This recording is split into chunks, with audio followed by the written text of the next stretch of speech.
Hey, this is James here. Welcome to the Board Game Network. I'm going to be explaining how to play this game called Citadels. It's been around for several years. It's a great card game, but I haven't made a video for it yet, so I wanted to do that for you.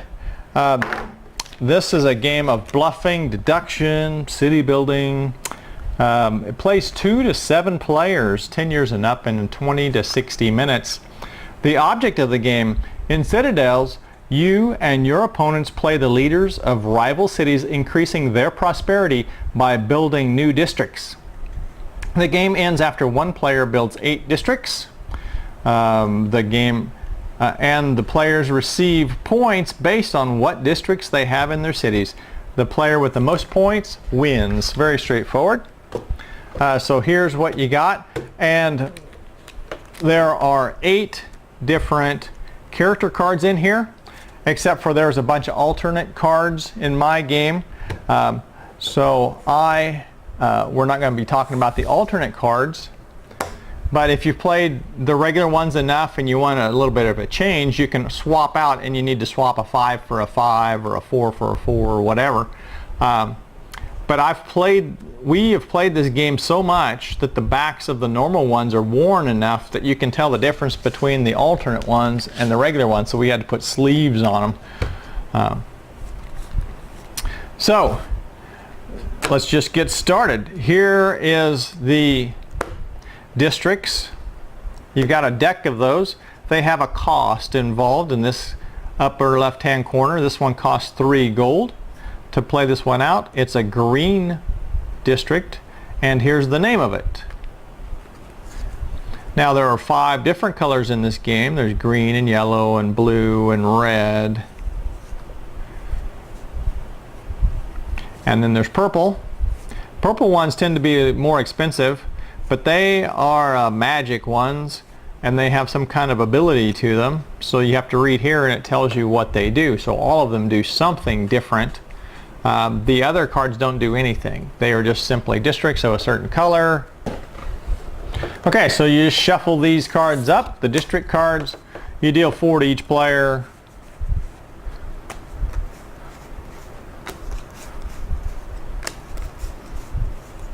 Each player gets 2 coins to start with.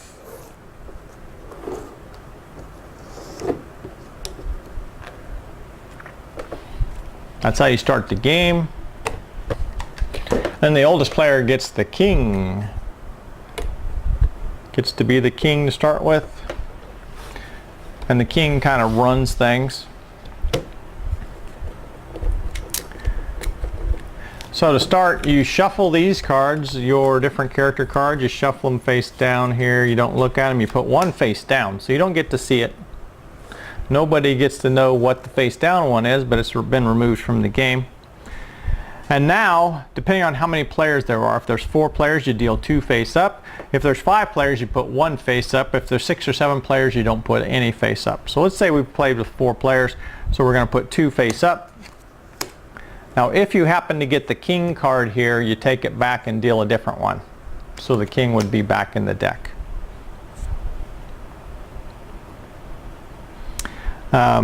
Then whoever has the crown looks at the different characters, picks one of them, whichever one he wants, passes them on. The next person is going to take one. The next person is going to take one. The next person is going to have 2 choices. He's going to put one in his hand. He's going to put the other one face down, so nobody knows which other one got removed from the game for that round. Then the king starts numbering off numbers. He's going to say 1, and if number 1 is the assassin, if somebody has the assassin card, they're going to flip it face up and say, "Yep, that's me." Don't even know which one. Nobody has a 1, so king's going to just wait for a second and then say 2, and then the thief, number 2. So this player was number 2, the thief, so he gets his turn. And on his turn, he can do 2 things. He takes an action, and an action is he gets to either draw 2 gold, or he gets to draw 2 district cards, look at them, keep one, put the other on the bottom of the deck. So that's the beginning of your turn. You can do one of those two things, either get money or get a card. And then he can build a district. So he looks in his hand. He's got some expensive cards in here. So he would not have drawn because he can't even play a card down. He's only got 2 gold. So let's say he didn't draw. Let's say he took 2 cards. Or 2 gold. 2 gold, not 3 gold. Okay. So he could pick from among the ones that cost 4 or less. He's got a red one here. He's got a yellow one. Let's say he plays out the red one. It costs 3 gold. He pays the 3 gold. Okay, you can only build 1 district per turn. And he is the thief. Now the thief has the special ability to announce a character from whom you wish to steal. When the player with this character is revealed, take his gold. So you have to be very careful with these character cards to read what they say. It says he announces a character, not a player. So he doesn't get to say, well, I want to steal from him. I want to steal from him. Look around to see who has the most gold and say, I want to steal from him. He has to guess at what the character that player has and then try to, and he's going to have seen some of the cards come by, so he's going to know, you know, what the people to his left might have had a choice from, the people to his right might have had a choice from, and he's going to say, well, and it's not going to do any good to steal from the assassin because the assassin's number 1 and the assassin already went. So you can't steal from somebody who's already gone. It has to be somebody later on. So he could say, I want to steal from the king. Or he could just say from number 4, number 5, number 6, number 7, something like that. And then when that player comes, then he gets paid the gold. So he can't use it on this turn. It would have to wait until the next turn for him to use that gold. And if that character is in here, so nobody has it, then he just doesn't simply get any gold for that. And then it goes, then the king goes on. He says number 3, number 4, number 5, and goes on up through all the numbers. Now if somebody else takes the king card, then they get the king token, and then they would start the numbering from there on. He would say 5, 6 after he's taken his play. Now these abilities on the cards, they can be done at any time during the turn. They can be done before or after the actions, and it's not a problem. You can only build 1 district per turn, and make sure you use that character power if you want to. That character power is optional. Okay, then you go into a new round. So each person's going to probably have built, you know, at least try to build each turn. But it's not always possible. So you're going to have some different stuff after a few rounds. You're going to have some different ones out, and you want to separate your colors probably so you can keep track of your greens and your reds and whatever as a separate stacks, and you want to spread them out. And the reason for that is you can't have more than one of the same one. I've got a green market here. I can only have 1 market, so if I draw another market, I know that I can't play that one, so that'd be a good one. If I was drawing 2 and putting 1 back, put that one underneath so I don't get that one. The game ends when one player has built his 8th district. So once you get up to 8, that's when the game ends. You go ahead and finish your round. You go ahead and let everybody play. But that's the end of the game. And then you score all the districts, and the way you score them is you just simply add up the cost over here in the corner. You're going to get a 3-point bonus if you've built all 5 colors. You're going to get a 4-point bonus if you're the first player to get 8 districts. You are going to get a 2-point bonus if you're not the first person to get to 8 districts, but you did get to 8 districts. And that's what these tokens here are for. You can pass them out when somebody, oh, you got a 4, so you pass them out, so that when they're adding up all of their districts, they can remember to add 4 to it. or 2 or whatever. In a 2 and 3 player game, there's different rules shifted around than what I've explained to you. So you want to check the rule sheet for that.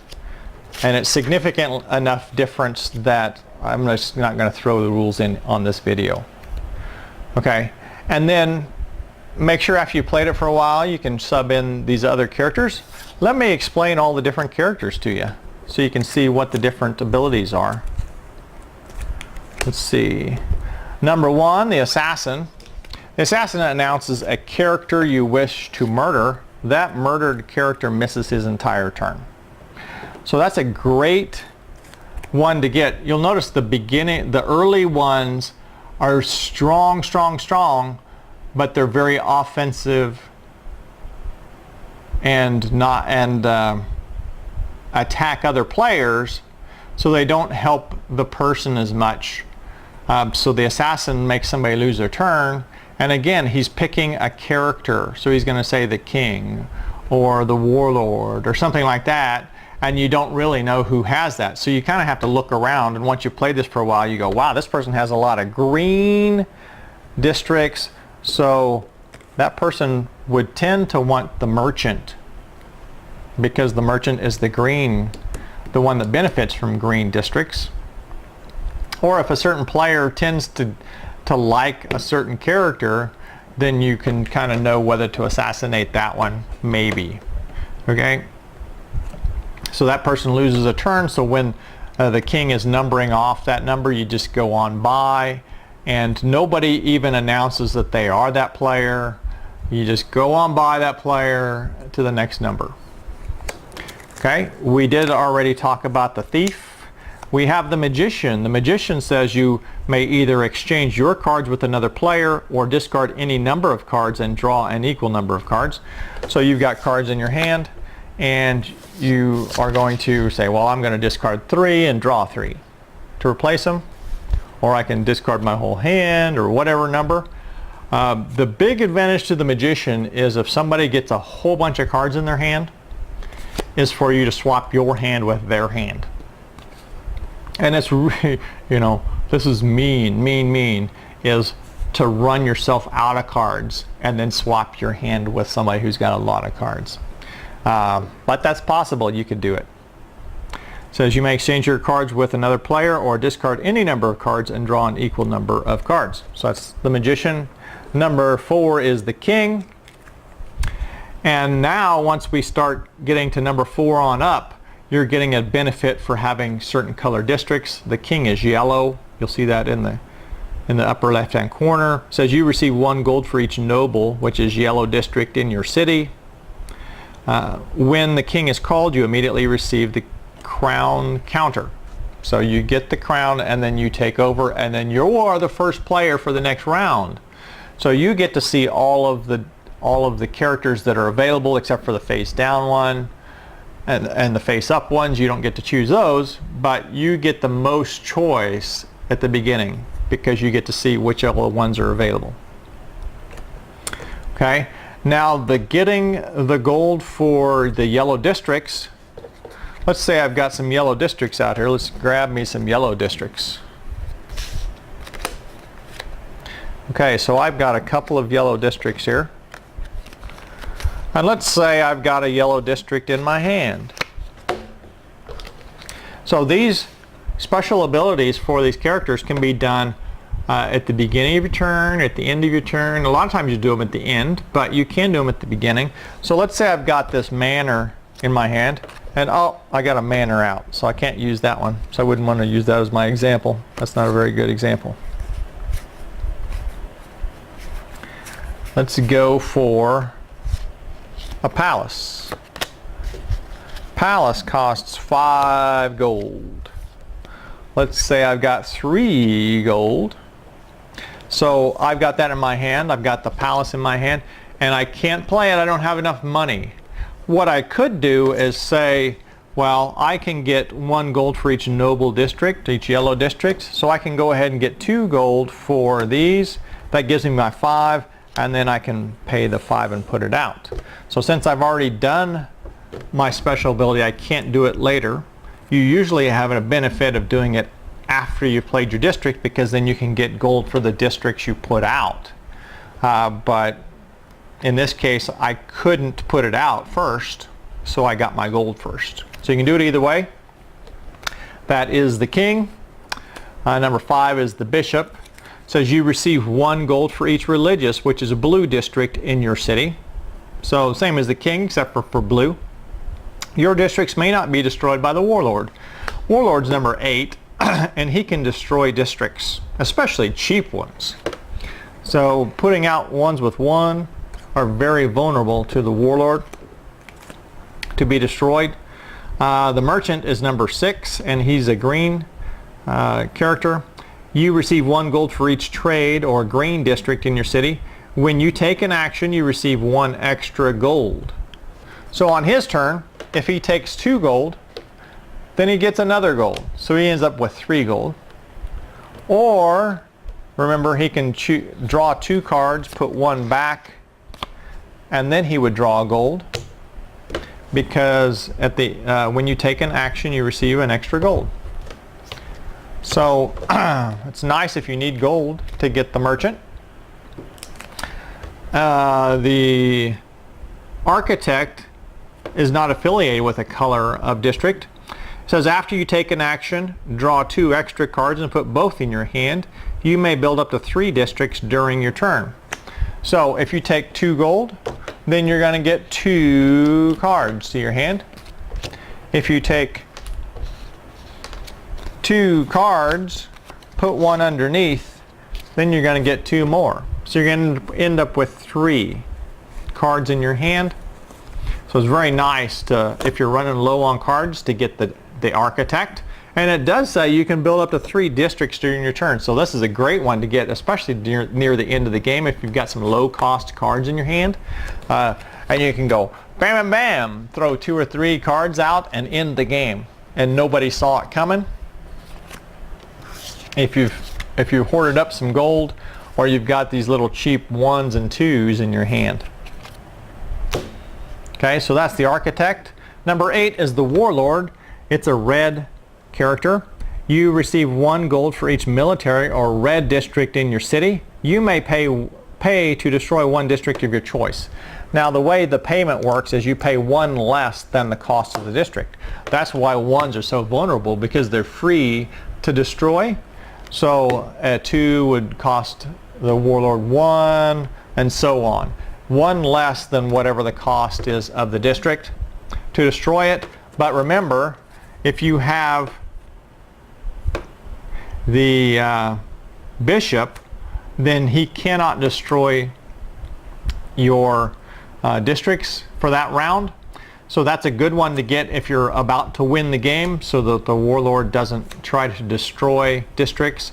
And once anybody has gotten to 8, the game is going to be over on that round. So even if the warlord destroys the 8th district, the game still ends. Okay, so that's the game of Citadels, put out by Bruno Faiduti and Fantasy Flight Games. You'll notice my game has been through a lot of play. It's a great card game, and it's very fun for families and just light gameplay. Make sure you tune into all of our Board Game Network videos, and for sure subscribe. Hit the red subscribe button to subscribe to our channel.